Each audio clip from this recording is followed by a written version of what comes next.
Assalomu alaykum barchaga. Sotuvda bugun 2002-yilda ishlab chiqarilgan avangard pozitsiyadagi pnevmopod veskalar bilan jihozlangan Mercedes-Benz 211 avtomobili. Avtomobil haqida sizga to'liq ma'lumot berib o'tamiz. Oxirida esa narxini ham aytib o'tamiz. Shunday ekan videoni oxirigacha ko'ring va yaxshiroq joylashib oling. Tashqi ko'rinishi juda ham chiroyli avtomobil, ko'rishingiz mumkin. Mercedes logotiplari ham juda ham chiroyli turibdi. Pastki qismda tumanga qarshi chiroqlari, to'liqligicha parktronik sensorlar, chiroqlarni yuvish tizimi ham ushbu avtomobilimizda mavjud, ko'rishingiz mumkin. Bundan tashqari esa aytib o'tganimizdek pnevmopod veskalar ham ushbu avtomobilimizda bor. 17 dyumli disk hamda shinalar avtomobilimizga o'rnatilgan, 17-razmerdagi shinalar va ko'ryapmizki, tom qismida lyuklar ham ushbu avtomobilimizda bor. Orqa tomondan ko'rinishi avtomobilimizni E240 yozuvlarini ko'rib turishingiz mumkin o'zingiz ham bu yerda. Parktronik sensorlar orqa bamperimizda ham bor. Kalitsiz kirish funksiyasi.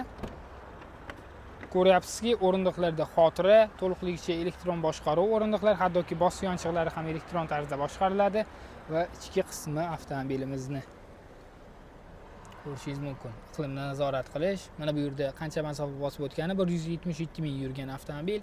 Uzatmalar qutisi 5 pog'onali bunda. Orqa qismini ham ko'rsatib o'taman sizga. Orqada ham iqlimni nazorat qilish bloki bor. Undan tashqari esa mana bunaqangi qo'shimcha monitorlar va pardalar ham ushbu avtomobilimizda mavjud. Ya'ni bu eng topoviy pozitsiyadagisi hisoblanadi. Avangard pozitsiyasi avtomobilimiz. Ko'rdingiz, yurib o'tgan masofasini 2002-yilda ishlab chiqarilgan avtomobil.